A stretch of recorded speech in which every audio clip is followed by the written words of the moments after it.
Welcome to the Success Talk Show, the podcast for ambitious leaders who want to get their best results and create a workplace for their teams to thrive. Each week we share practical advice to help you accelerate your success and grow as an inspiring leader. Now here's your host, Leadership Success Coach, Donna Siriani.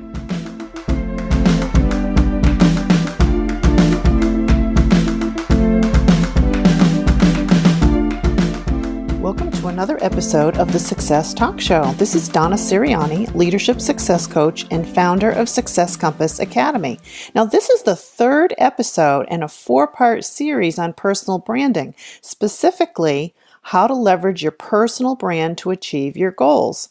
Now, if you haven't listened to the first 2 episodes, I really encourage you to go back and listen to them because they lay the foundation for this episode. Really, they lay the foundation for the personal branding process that I use with my clients.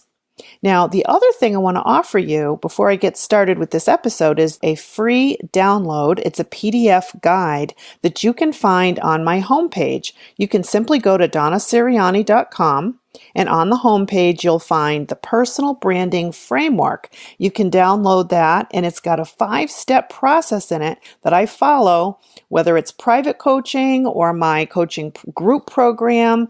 It's the same 5 steps, but this will get you started. It gives you a really good overview.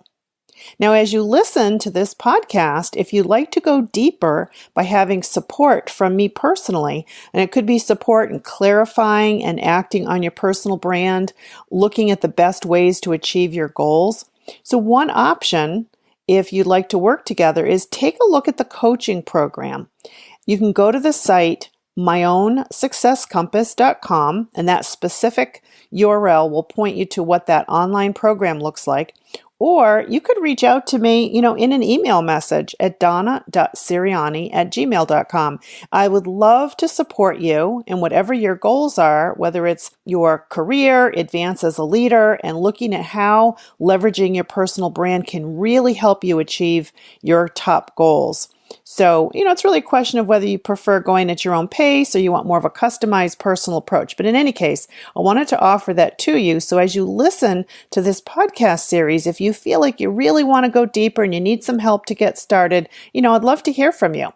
Now, if this is the first time you've listened to one of my podcasts, I do want to give you just a really quick introduction. I've spent my entire career in technology as a leader. Started off as a program out of college, but then I worked my way up to senior leadership roles, always in a technology organization, and I was managing teams across the US, Europe, and Asia. Now, even though I was always in technology, my last corporate role before I became a full-time coach was as a chief people officer for a software company.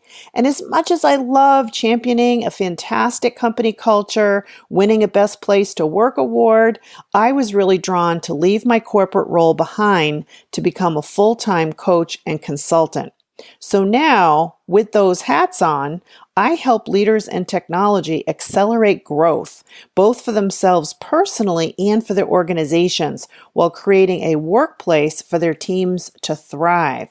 So that's just to give you a little bit of context for the stories. Now, on this particular episode, I'm really going to focus on one area where I specialize, and that's in helping people advance their careers. So as you listen to this, I'm going to walk you through some strategies, some steps you can follow. But the most important starting point, which I covered back in the part 1 of this 4-part series, really want you to be clear on your goals. Like, what's really on your mind? Is it you want to position yourself for promotion, for advancement? Maybe you want to have a bigger impact in your organization. Maybe you're going through some soul searching. You're not quite sure what you want to do next. Maybe you're about to embark on a job search. Whatever it is, you really need to have a clear goal or set of goals so that as you explore how you want to be known, what your brand is, how you can leverage your brand to achieve that goal you have in mind. But I always like to start with the end in mind, right? In technology, that's what we do, right? We start with the end in mind. What's the vision? What's your goal? What are you aiming for? And then we start from there. So go back and listen to part 1 and part 2. Now, actually in part 2, I will tell you I covered several strategies of how you can act and behave and interact with people to really clarify, or I should say, communicate a consistent brand. But today, I want to take a different tact. I want to share with you some ideas of how you can clarify your brand. Now, in part 4, I'm going to continue with this aspect of the series. But one thing that's really valuable is to get feedback from other people. Okay, so I'm going to explain why you want to do this, who you might want to ask, and how you can go about getting that feedback.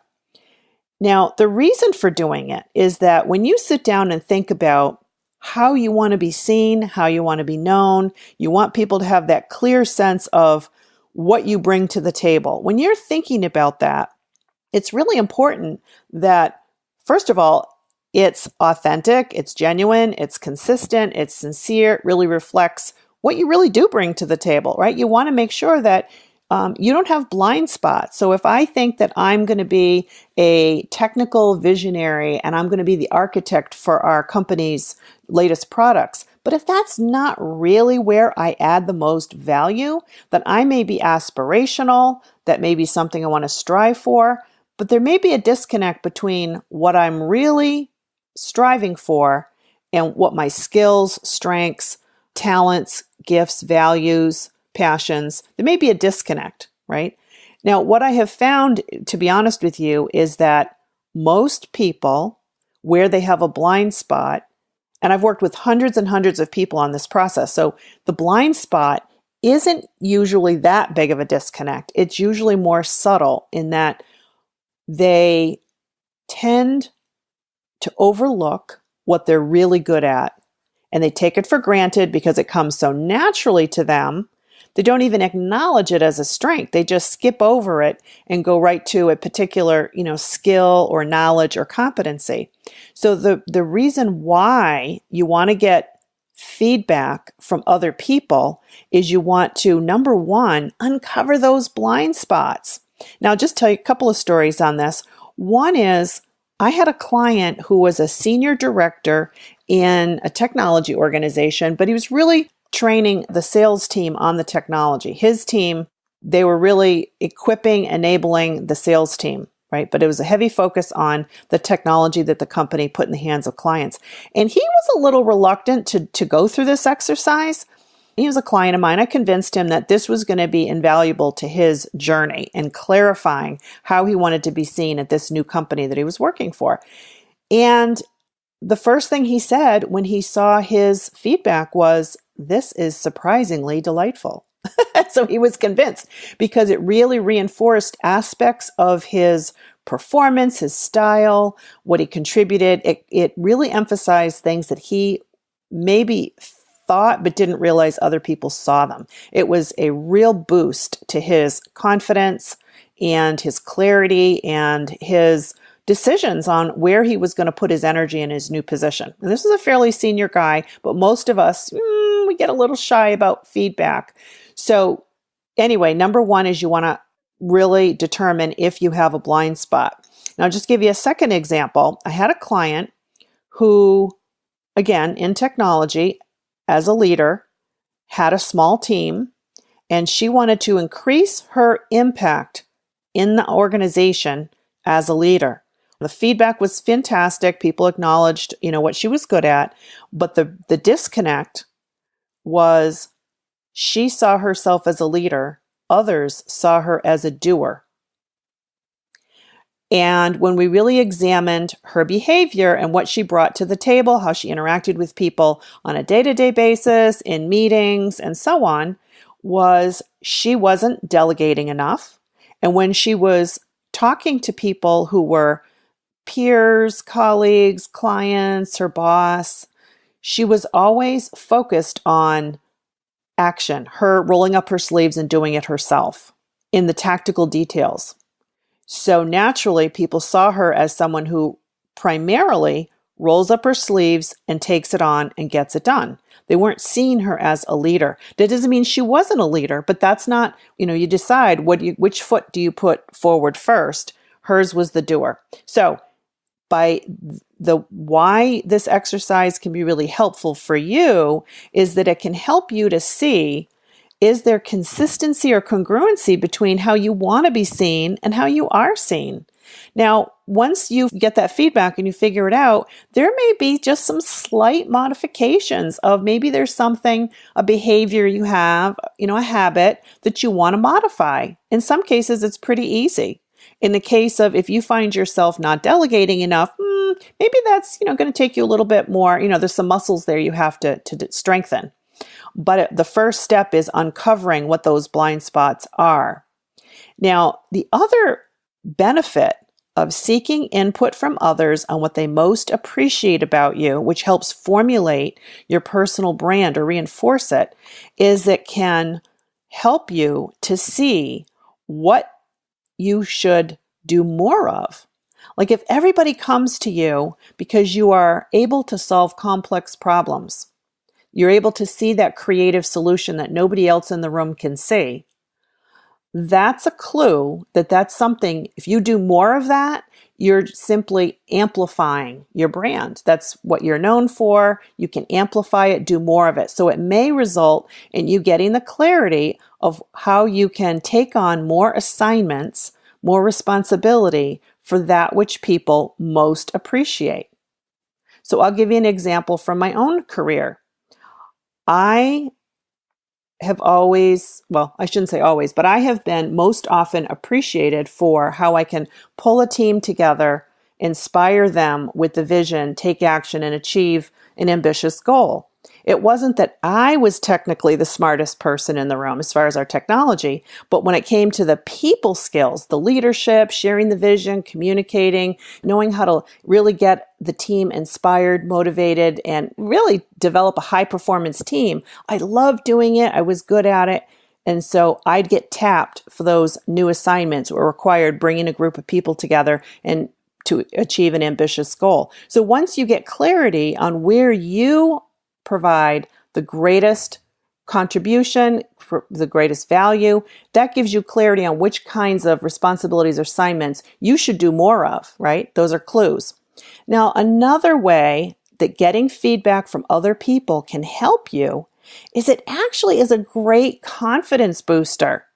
For example, I had a client recently who really has bridged the gap between sales development, business development, and is really making that shift at the executive level to really be more of the visionary, driving toward that new vision, building up a business in a new market for a technology company.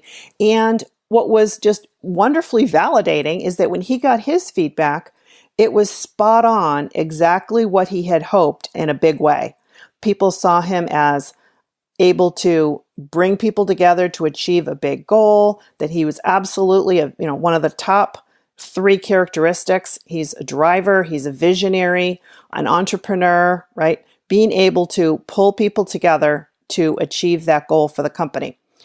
So that was really validating. He's heading in the right direction. So I'll go into more detail about the kind of feedback you want. But anyway, so why this is important is the language that you can get back from others can help you identify blind spots, build your confidence, know what to gravitate to more of, and just really give you clarity. Again, we're looking at how people appreciate you. We're not looking for feedback here on where can I improve? What should I do differently? How do I fix a weakness? I'm not saying that feedback doesn't have a time and place in your professional development, because clearly it does. You want to continue to grow and strengthen your abilities and your skills. But the highest priority is you figuring out your superpowers, your talents, your strengths, your gifts, where you make the biggest contributions so you can do more of it. That is your top priority. It isn't to put your weaknesses under a microscope and really overanalyze them and try to fix those first. Not saying that's not important, but that is not the first thing to look at. That's down the road. That's, somewhere in your professional development plan.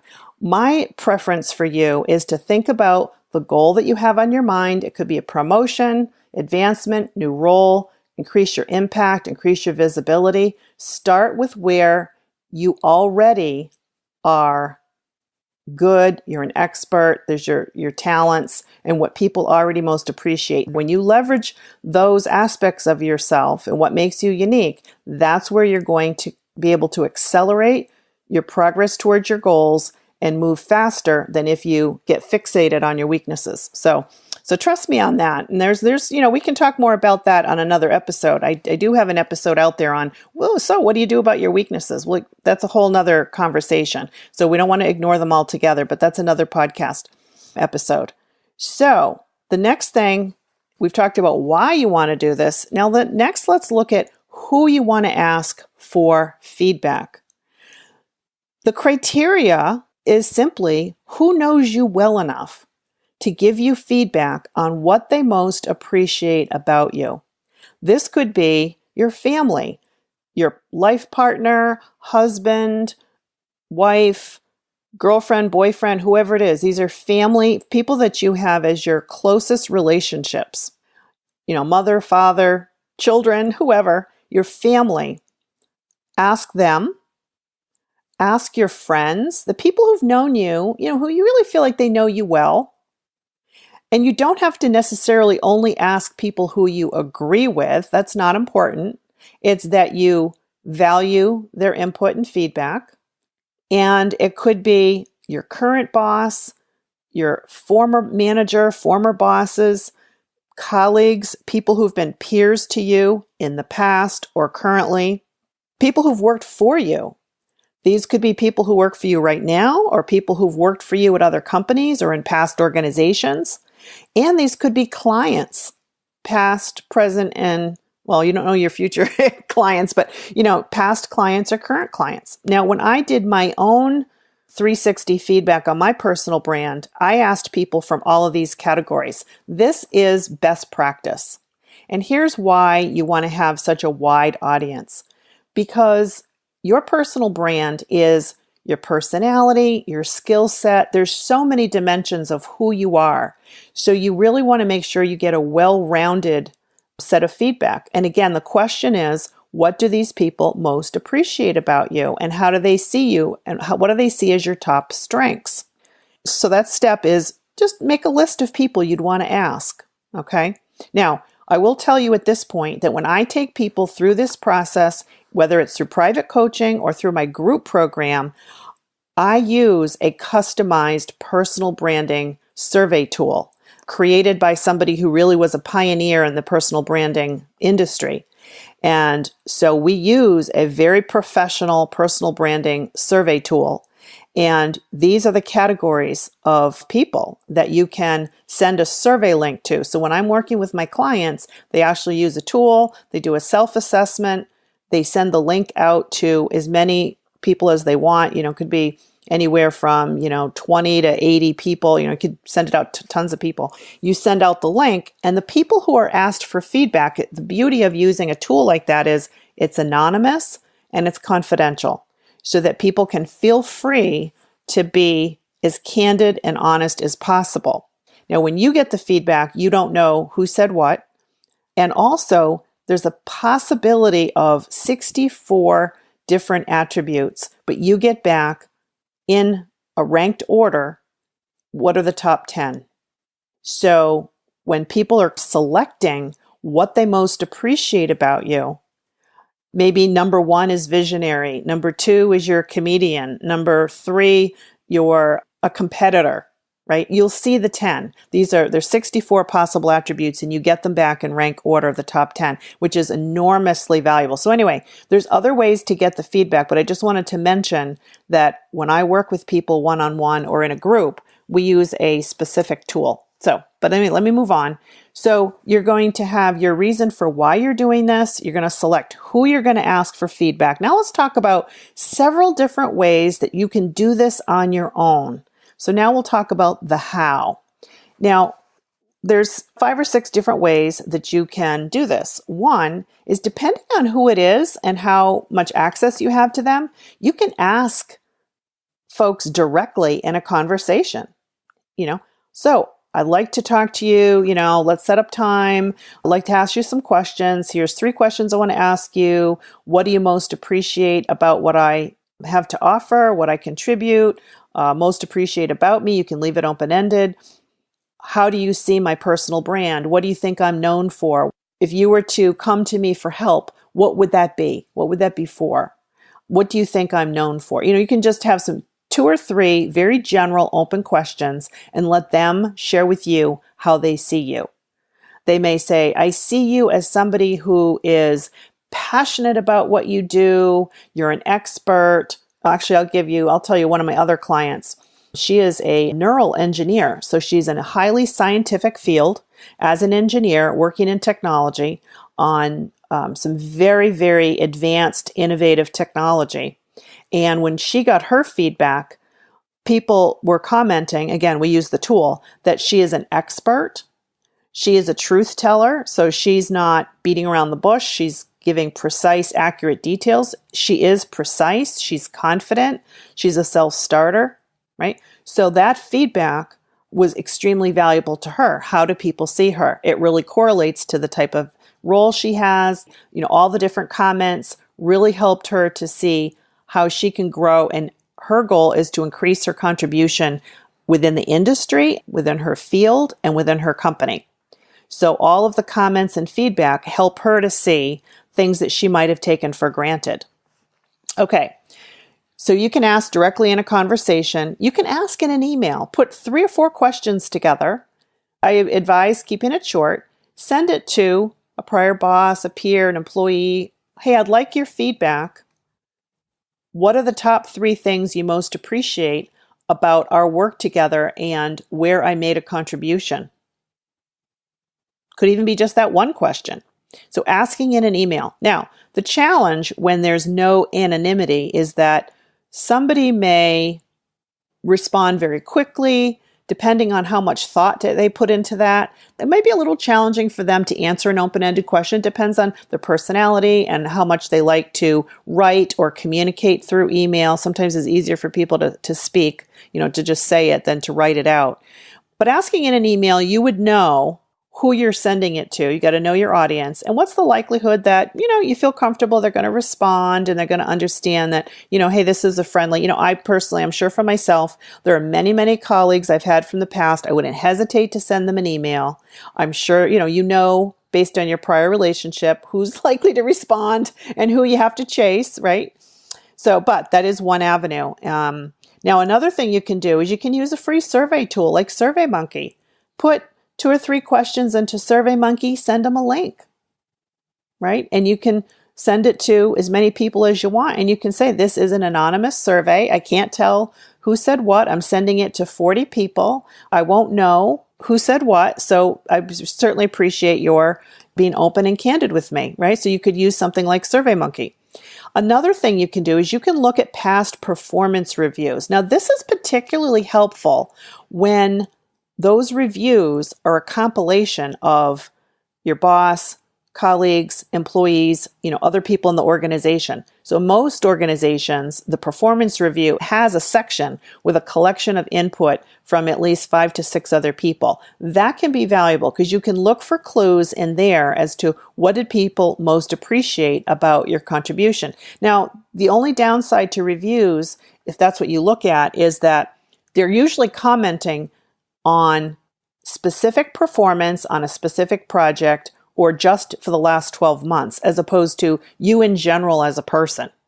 They're usually not looking at it that holistically. But nevertheless, it's a data point you may already have in your back pocket. You could pull out those past reviews and see what you can glean from that. That can be helpful. Now, a couple more ideas. You can notice what people come to you for help.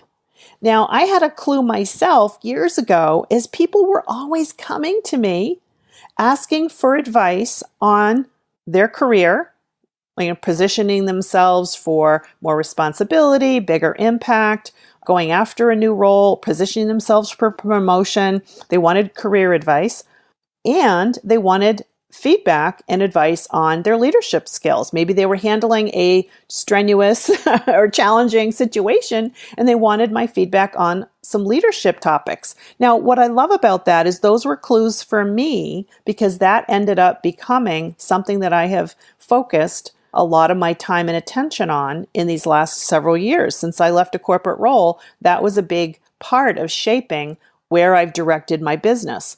So for you, what are the clues that you're getting right now? Why do people come to you for help? What are they asking you to get involved with? Why are they asking you specifically? Is it because of your creativity, you're innovative, you're able to see the big picture? Is it that you are able to solve complex problems? Is it that you know how to navigate a very chaotic situation and create something more orderly, or navigate how to deploy or manage change? Is it the technical aspect of the services you provide? Is it that you're really great with calming down an irate client, or, whatever it is, right? So notice why people come to you, and also notice the assignments, projects, responsibilities that come your way, whether it's from your manager, the executive you report to, a colleague, however you're organized. Notice what kinds of assignments are coming your way. Why are you being selected out of the organization? Why you? What is it you bring to the table? That's important because it gives a big clue. For example, let's say you want to be more visible in your organization and you want to present in front of senior management more frequently. What's standing in the way between where you are today and that vision you have for yourself to have that bigger impact? How are people seeing you, and what would it take for you to get more of those opportunities? What do they need to know about you, of what you're doing in action? Okay, so whatever your goal is that you have in mind, notice what's coming your way and what could you do differently, if that's even required, to achieve that goal, to get either those assignments or those opportunities. Now, the last thing I would say is notice how you're introduced, because that can be a really big tell. Now, this could be anybody, a client, your boss, somebody in the industry, an employee. But when you are being introduced to someone you've never met before, the person making that introduction, what did they say? Oh, I'd like you to meet Donna. She's the person we go to when we need to create, launch a new initiative. She's great at managing change. Whatever it is, I'm just making that up. Notice what they say, because in that split second that they're making a choice of words of how to describe you, what's top of mind for them is very telling.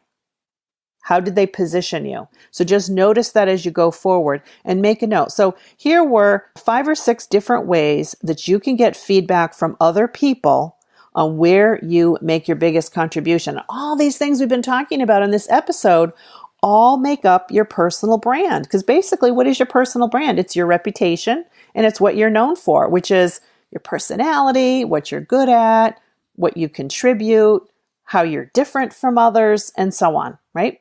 Now, what I'll leave you with, and then we'll continue this conversation in the next episode, is how to use this input. Now, whether you interviewed somebody and you were taking notes, or you got it in an email or a survey, however you chose to do it, you can use this feedback in a couple of ways. One, the bigger way is see where there's a disconnect between how you're presenting yourself, how you're interacting with other people, your behaviors and habits on a day-to-day basis. What adjustments might you want to make so that it aligns and positions yourself with your goals? Now, secondly, you can use the words and phrases that others have shared with you when you're describing yourself. And I always encourage my clients, especially when we use the 360 tool, there's lots of words and phrases that get shared. The report's like 34 pages, so you get a lot of information back. But if somebody uses a phrase to describe you, you may say, oh my God, that is so spot on. It really resonates with me. And from now on, when I'm describing myself to someone, I'm going to use that phrase. So for example, I recently had a client who there was one phrase we pulled out. This is what it was. He focuses on solving important problems in innovative ways. Well, that is just such an insightful comment about my client that we pulled that out. He can use that in many different ways. He can say to somebody, I love solving important problems in innovative ways. Let me at that challenging problem. Let me take a crack at it, right? You can just slip these words and phrases into conversation. So when you get feedback, you can use the feedback in so many ways. You can use it to adopt those phrases in your everyday conversation. You can put them on your LinkedIn profile in your summary section, which is like a bio. You can inventory the feedback that really resonates. And then when you go to update your resume, you're applying for that promotion. Lots of different ways you can use it. And I also had mentioned at the beginning that overall, it's a wonderful way to validate. Are you heading in the right direction? Is there anything that you want to change? And how can you do more of what people most appreciate? So anyway, I hope that was helpful for you. This is a big, big topic. So I was trying to go through enough that will give you something you can act on right away. But if you do want help from me, I'd love to hear from you. Again, you could either email me at donna.siriani@gmail.com. You could take a look at my website, contact me through that. Really encourage you to download that personal branding framework PDF on my homepage. And if you've got a minute, if this series is helpful to you, or the podcast in general, I would absolutely love to get your feedback or a rating. You could go right into iTunes, go right into this podcast and leave a comment. I would really, really appreciate that, so I'll know if this resonates with you. Anyway, thank you for listening and have a great day.